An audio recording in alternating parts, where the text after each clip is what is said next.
إن الحمد لله نحمده ونستعينه ونستغفره ونعوذ بالله من شرور أنفسنا ومن سيئات أعمالنا من يهده الله فلا مضل له ومن يضلله فلا هادي له أشهد أن لا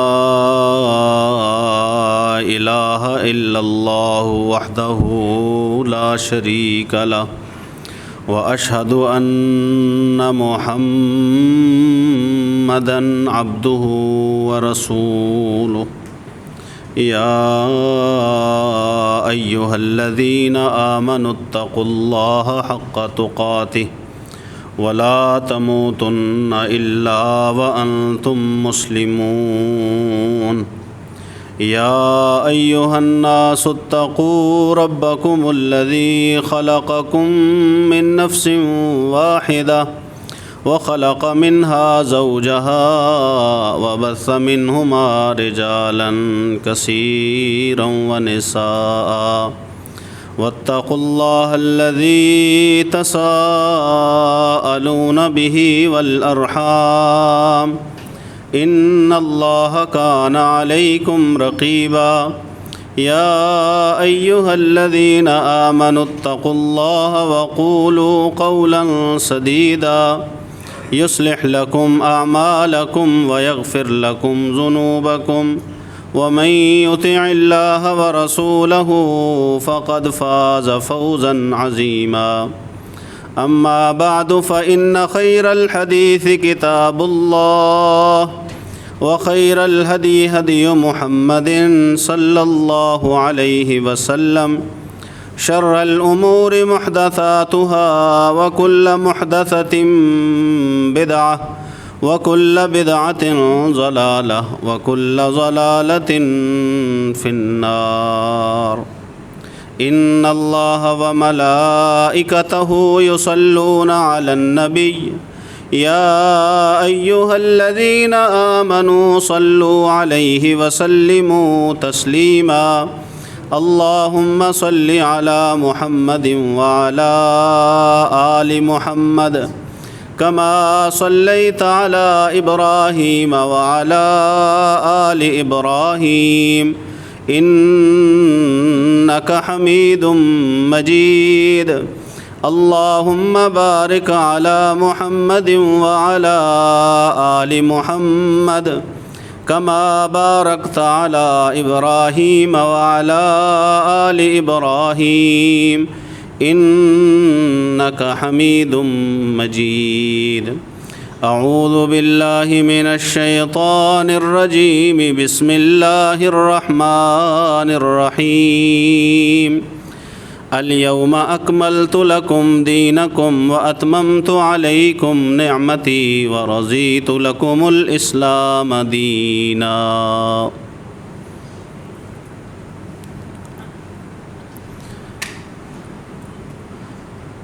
رسولوں اور نبیوں کا جو سلسلہ حضرت آدم علیہ السلام سے شروع ہوا تھا، وہ سلسلہ محمد الرسول اللہ صلی اللہ علیہ وآلہ وسلم پہ آ کے مکمل ہوا۔ اللہ کے رسول صلی اللہ علیہ وآلہ وسلم آخری نبی ہیں، آخری رسول ہیں۔ قرآن مجید اس بات کو بالکل واضح لفظوں میں بیان کرتا ہے، اور رسول اللہ صلی اللہ علیہ وآلہ وسلم کی احادیث کثرت کے ساتھ احادیث ہیں، اور بالکل وضاحت کے ساتھ اس بات پہ دلالت کرتی ہیں کہ محمد صلی اللہ علیہ وآلہ وسلم کے بعد کوئی نبی نہیں آئے گا۔ جیسے یہ ضروری ہے ایک مسلمان کے لیے کہ وہ اللہ کو ایک مانے اور اس کے ساتھ کسی کو کسی بھی قسم کا شریک نہ ٹھہرائے، جیسے یہ ضروری ہے کہ وہ محمد صلی اللہ علیہ وآلہ وسلم کو اللہ کا رسول مانے اور اس میں کسی بھی قسم کے شک و شبہ میں مبتلا نہ ہو، ویسے ہی یہ بھی ضروری ہے کہ وہ رسول اللہ صلی اللہ علیہ وآلہ وسلم کو اللہ کا آخری نبی مانے، اور اس بات پہ کامل یقین رکھے کہ محمد صلی اللہ علیہ وآلہ وسلم کے بعد قیامت تک کسی بھی قسم کا کوئی نبی نہیں آئے گا، کوئی ایسا شخص جو شریعت میں، دین میں ترمیم کر سکے، اضافہ کر سکے، کمی کر سکے، فرائض کو ساقط کر سکے یا کچھ عبادتوں کو بڑھا سکے، کوئی ایسا نبی نہیں آئے گا جو حقیقی طور پہ نبی ہونے کا دعویٰ کرے یا حقیقی طور پہ دعویٰ نہ کرے بلکہ اشاروں کنایوں میں کرے۔ اگر کوئی کہے کہ میں واقعتاً نبی ہوں، وہ بھی قبول نہیں۔ اگر کوئی کہے کہ میں نبی تو نہیں ہوں لیکن نبی کی نبوت میں تھوڑا بہت حصہ دار، شراکت دار ضرور ہوں، وہ بھی قبول نہیں ہے۔ اگر کوئی مسلمان یہ عقیدہ رکھتا ہے تو اسلام پہ اس کا مکمل عمل ہے، اس اسلام کی مکمل گواہی دے رہا ہے، اور اگر وہ تذبذب کا شکار ہے، اگر وہ ڈاواڈول ہے، اگر وہ ادھر کی بات بھی کرتا اور سنتا ہے اور ادھر کی بات بھی کرتا اور سنتا ہے، اس کے دین کا کوئی اعتبار نہیں ہے۔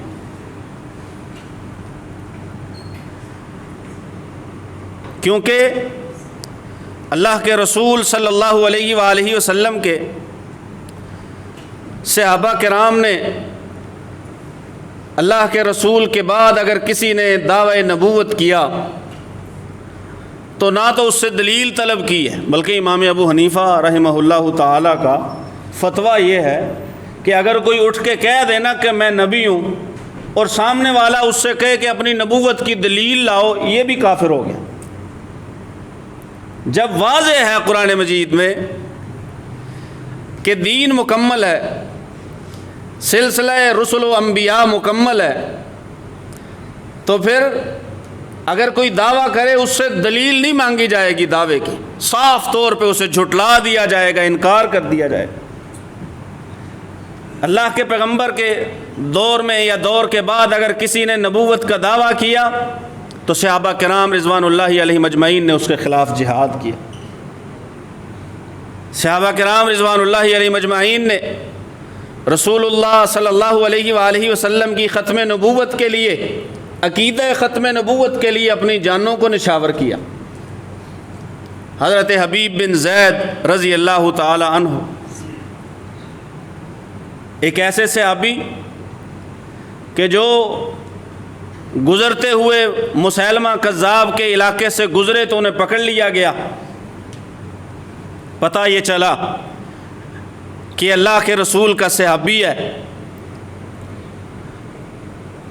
تو انہوں نے دباؤ ڈالا کہ جیسے یہ کہتے ہو نا کہ محمد صلی اللہ علیہ وسلم اللہ کے رسول ہیں، اسے پوچھا جاتا کیا گواہی دیتے ہو کہ محمد صلی اللہ علیہ وسلم اللہ کے رسول ہیں؟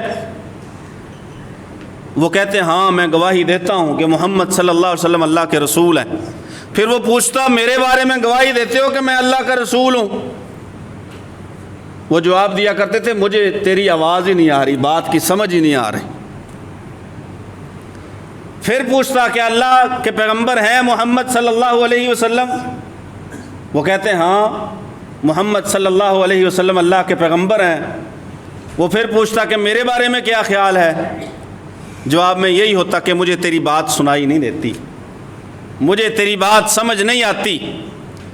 جن ہونٹوں اور زبان سے محمد الرسول اللہ صلی اللہ علیہ وآلہ وسلم کا کلمہ پڑھا ہے، ان ہونٹوں اور زبان سے بعد میں کسی اور کا کلمہ نہیں پڑھا جاتا، سوال ہی پیدا نہیں ہوتا۔ اس نے بازو کٹوایا، جسم کے اعضاء کٹوائے، حتیٰ کہ شہید ہو گئے، لیکن بات وہی رہی کہ محمد صلی اللہ علیہ وسلم اللہ کے رسول ہیں اور تو جھوٹا ہے۔ تیرا جھوٹ ہونا ثابت ہے، کیونکہ رسول اللہ صلی اللہ علیہ وآلہ وسلم نے بتایا ہے ہمیں، سَيَكُونُ فِي أُمَّتِي 30 كَذَّابُونَ دَجَّالُونَ، میرے بعد میری امت میں 30 ایسے لوگ آئیں گے شدید ترین جھوٹے اور شدید ترین فریب اور دجل کرنے والے 30 لوگ آئیں گے۔ کیسا جھوٹ، کیسا دجل، کیسا فریب، کلہم یزعم انہ نبی، کلہم یزعم انہ، ہر کوئی سمجھے گا، دعویٰ کرے گا کہ میں نبی ہوں، میرے اوپر وحی اترتی ہے۔ قرآن مجید کی وہ جو آیت ہے نا، ما کان محمد ابا احد من رجالکم ولکن رسول اللہ وخاتم النبیین، سورہ احزاب کی آیت ہے۔ ایک اس کا ترجمہ وہ ہے اور اس کا مفہوم وہ ہے جو پوری امت نے سمجھا، صحابہ کرام نے، تابعین نے، تبع تابعین نے، محدثین نے، ائمہ کرام نے، مفسرین نے، اور پہلے جلیل القدر جو علماء گزرے ہیں، محدثین گزرے ہیں، فقہاء گزرے ہیں۔ ایک معنی انہوں نے سمجھا اور ایک معنی مرزا غلام قادیانی اپنی طرف سے بناتا ہے۔ خاتم النبیین جو پوری امت نے سمجھا وہ معنی یہ ہے کہ اللہ کے رسول بس نبیوں کا سلسلہ ختم کرنے کے لیے آئے ہیں، آخری نبی ہیں۔ مرزا غلام قادیانی لکھتا ہے کہ اس کا مطلب یہ نہیں ہے کہ وہ آخری نبی ہیں، اس کا مطلب یہ ہے، خاتم کہتے ہیں مہر کو، مہر کو بھی خاتم کہتے ہیں۔ اس کا ترجمہ یہ ہے کہ اللہ کے پیغمبر کے پاس نبیوں کی مہر ہے، وہ جس پہ لگائیں گے وہ نبی بن جائے گا، اور وہ مہر جو ہے نا وہ رسول اللہ صلی اللہ علیہ وسلم نے مجھ پہ لگا دی۔ اب اس کا نیا ہی طریقہ ہے ترجمہ کرنے کا اور مفہوم سمجھانے کا۔ پوری امت میں کسی نے بھی نہ ایسا ترجمہ کیا ہے، نہ ایسا مفہوم سمجھا ہے، کسی ایک نے بھی اس نے شاید یہ سمجھ لیا کہ پچھلی گزری ہوئی ساری امت میں میرے جیسا نہ کوئی عالم ہے، نہ کوئی سمجھدار ہے۔ اللہ کے قرآن کی جو سب سے بہترین تفسیر ہے وہ وہی شخص کر سکتا ہے جس پہ قرآن مجید اترا ہے، محمد الرسول اللہ صلی اللہ علیہ وسلم۔ قرآن کی تفسیر قرآن کے ساتھ سب سے بہترین تفسیر ہے، یا پھر قرآن کی تفسیر رسول اللہ صلی اللہ علیہ وسلم اپنی زبان سے کریں، وہ سب سے بہترین تفسیر ہے۔ اب یہ جو حدیث ہے کہ 30 جھوٹے ہوں گے، ہر کوئی دعویٰ کرے گا کہ میں نبی اور رسول ہوں، ساتھ ہی رسول اللہ صلی اللہ علیہ وسلم نے کیا فرمایا، یہ آپ اسی آیت کی تشریح اور توضیح سمجھیے، لفظ ایسے ہیں جن کا ترجمہ کرنے کی بھی ضرورت نہیں۔ کلہم یزعم انہ نبی، ساتھ ہی فرمایا انا خاتم النبیین، انا خاتم النبیین، میں نبیوں کے آخر میں آنے والا ہوں۔ ادھر بھی لفظ خاتم النبیین استعمال ہو گیا۔ اب جیسے قرآن مجید کی آیت کا معنی الٹ دیا گیا، ایسے ہی اس معنی کو بھی الٹ دیا جائے گا، اس کا بھی مفہوم وہی سمجھانے کی کوشش کی جائے گی جو انہوں نے غلط طور پہ قرآن مجید کی آیت کا مفہوم سمجھانے کی کوشش کی ہے۔ لیکن رسول اللہ صلی اللہ علیہ وسلم نے حدیث کے آخری الفاظ میں بالکل وضاحت کر دی کہ خاتم النبیین کا معنی کیا ہے، انا خاتم النبیین لا نبی بعدی، لا نبی بعدی، میرے بعد کوئی نبی نہیں ہے، ہی نہیں، آئے گا ہی نہیں، یہ آخری شریعت ہے۔ انا خاتم الانبیاء وانتم خاتم الامم، یہ نبی بھی آخری اور تمہاری یہ جو امت ہے وہ امت بھی آخری، آخری نبی۔ اللہ رب العزت نے تکمیل نبوت فرما دی، صرف تکمیل نبوت نہیں، جو دین، جو اسلام آدم علیہ الصلوۃ والسلام کے دور سے اللہ کی طرف سے اترنا شروع ہوا تھا، اللہ رب العزت نے وہ دین، وہ اسلام محمد الرسول اللہ صلی اللہ علیہ وسلم پر آ کر مکمل کر دیا۔ الیوم اکملت لکم دینکم، دین مکمل ہے۔ واتممت علیکم نعمتی، یہ جو اللہ اپنی نعمت فرماتا آیا ہے نبوت والی، وہ بھی پوری ہے۔ ورضیت لکم الاسلام دینا، اب جس چیز کو اللہ پسند کرتا ہے بطور دین، وہ دین اسلام ہے۔ دین اسلام ہے جسے اللہ قبول کرتا ہے، جس پہ اللہ راضی ہوتا ہے، جسے اللہ پسند کرتا ہے۔ وَمَن يَبْتَغِي غَيْرَ الْإِسْلَامِ دِينًا فَلَن يُقْبَلَ مِنْهُ، اور جو اسلام کے علاوہ کسی اور دین کی تلاش میں نکل کھڑا ہوگا، کسی اور دین کی تلاش میں، ایسا دین جس دین کی تصدیق سب سے پہلے مسلمانوں نے نہیں کی، انگریزوں نے کی۔ وہ جب اس نے قادیانی نے فتویٰ دیا کہ بس بھئی جہاد جو ہے نا وہ حرام ہے، برطانیہ کی گورنمنٹ ہے ادھر ان کے خلاف جہاد کرنا حرام ہے، اب اسلام میں جہاد کی کوئی گنجائش نہیں، اب وہ تو بڑے خوش ہوئے، کیونکہ جو تحریک مجاہدین تھی، جو جنگ آزادی تھی 1857 میں، جس تحریک نے شروعات کی ہندوستان میں برطانوی سامراج کے خلاف، اس سے انگریز بڑا تنگ تھا۔ انہیں تو چاہیے تھا کوئی ایسا جو انہی میں سے کھڑا ہو اور ہمارے کام کی باتیں کرے، جو ہمیں فائدہ دیں وہ باتیں کرے۔ سب سے پہلے تصدیق انہوں نے کی، سب سے پہلے تصدیق انہوں نے کی۔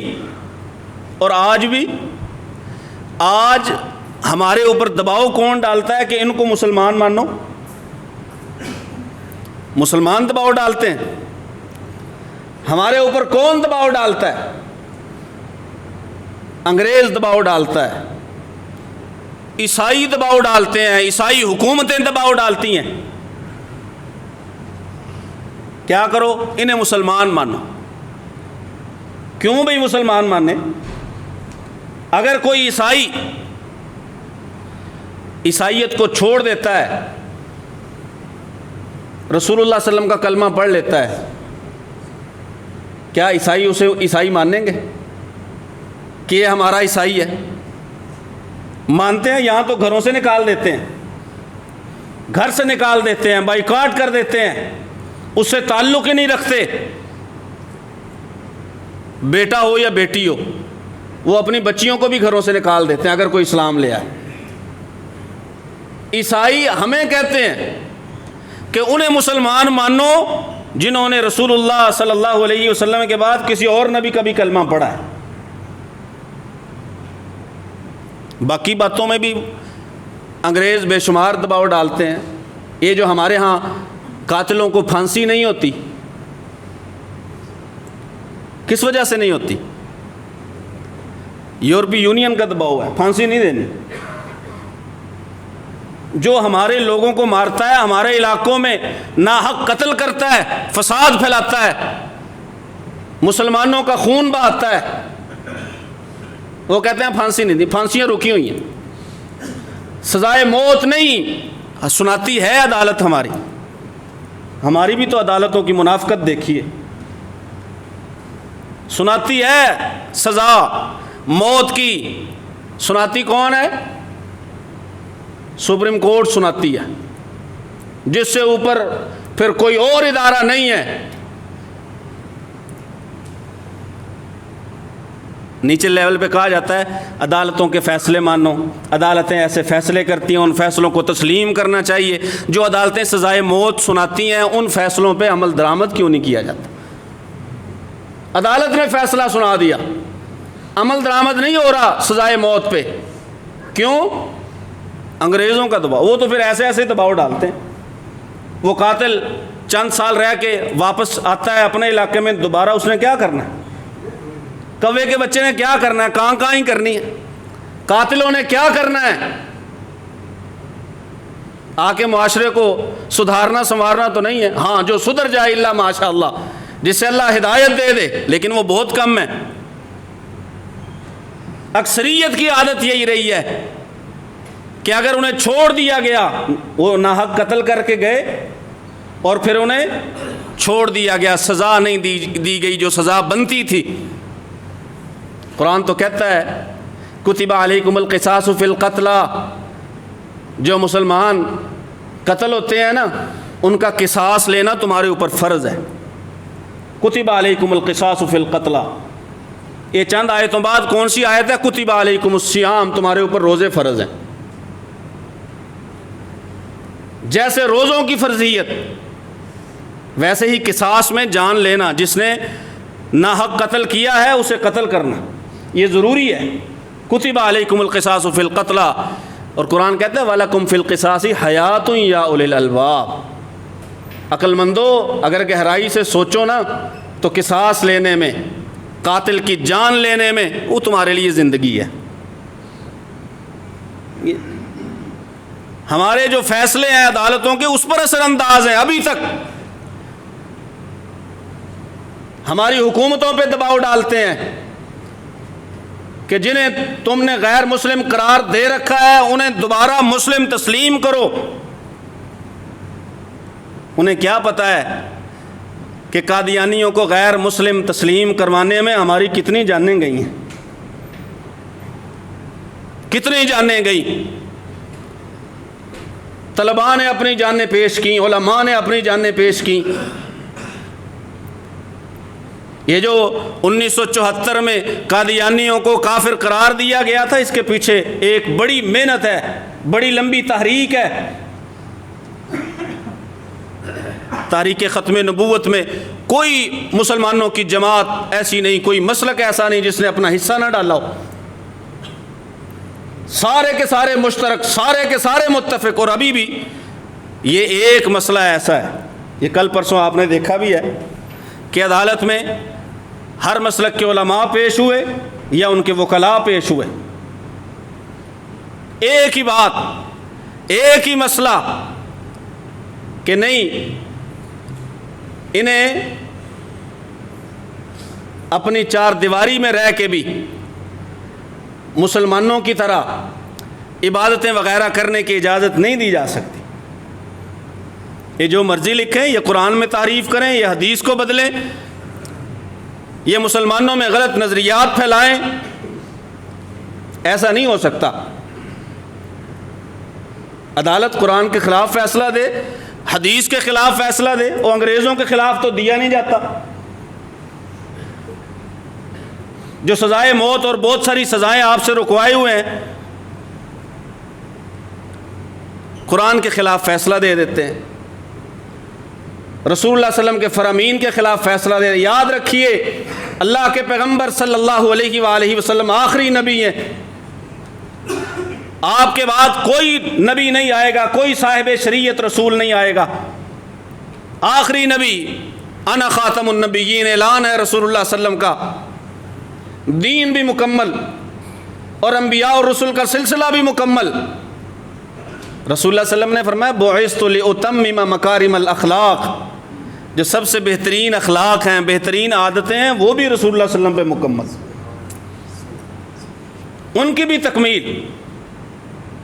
اگر اللہ کے پیغمبر کے بعد کسی نے نبی آنا ہوتا، ہندوستان کے اسی بے عمل آدمی نے آنا تھا، بے عمل آدمی نے۔ رسول اللہ صلی اللہ علیہ وآلہ وسلم نے ایک موقع پہ فرمایا بھی تھا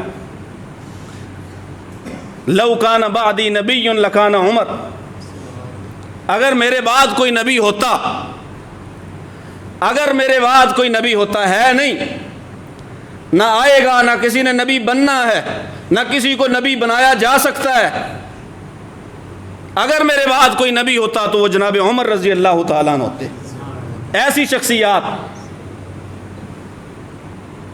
حضرت علی رضی اللہ تعالیٰ عنہ کو فرمایا انت منی بمنزلت ہارون من موسیٰ، میرا اور تیرا ایسے ہی تعلق ہے جیسے ہارون اور موسیٰ کا آپس میں تعلق تھا۔ جناب ہارون اور موسیٰ بھی بھائی، اور رسول اللہ صلی اللہ علیہ وسلم اور جناب علی المرتضیٰ رضی اللہ تعالیٰ عنہ بھی بھائی، چچا زاد بھائی، تیرا مجھ سے تعلق ویسے ہی ہے، ولیکن لا نبی بعدی، لیکن میرے بعد کوئی نبی نہیں آئے گا۔ کوئی نبی نہیں ایسی شخصیات کا تذکرہ کر کے کہ جن میں وہ قابلیت موجود تھی کہ اگر ان پہ شریعت اتاری جاتی تو اللہ کی اتاری گئی شریعت کا پاس رکھتے، وہ اللہ کے پیغام کو پہنچاتے، اس کا حق ادا کرتے۔ اللہ کے پیغمبر نے کہا لیکن نبوت انہیں بھی ملے گی، انہیں بھی نبوت نہیں ملے گی، کہاں وہ اور کہاں یہ، اور قادیانیوں کو یہ دعوت ہے کہ ذرا سوچو، ذرا دیکھو۔ ہم تو نہیں چاہتے کہ قادیانی جہنم میں جائیں سارے ہی، ہم تو چاہتے ہیں اسلام لائیں، ہدایت پائیں، اللہ انہیں ہدایت دے، مسلمان ہوں، کلمہ پڑھیں دوبارہ سے رسول اللہ صلی اللہ علیہ وآلہ وسلم کا، اور چھوڑ دیں غلام قادیانی کو، چھوڑ دیں، ترک کر دیں، انکار کر دیں اس کا۔ دعوت ہے، ذرا سوچو تو صحیح کہ چھوڑا ہے تم نے رسول اللہ صلی اللہ علیہ وسلم کو اور پکڑا ہے کسے، اپنایا کسے؟ حالت دیکھو،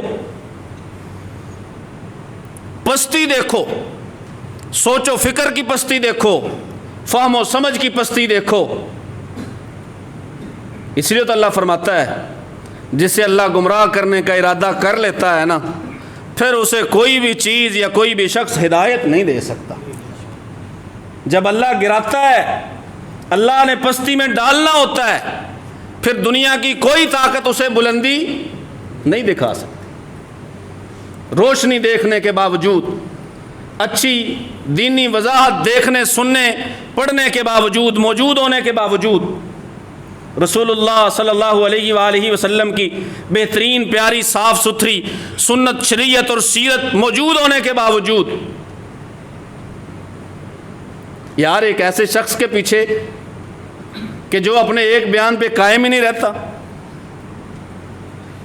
جس کے بیانات میں خرافات ہیں، جو لوگوں کو گالیاں دیتا ہے، مد مقابل کو ننگی گندی گالیاں دیتا ہے، گالیوں کو اپنی کتابوں میں لکھتا ہے، رسالوں میں شائع کرتا ہے۔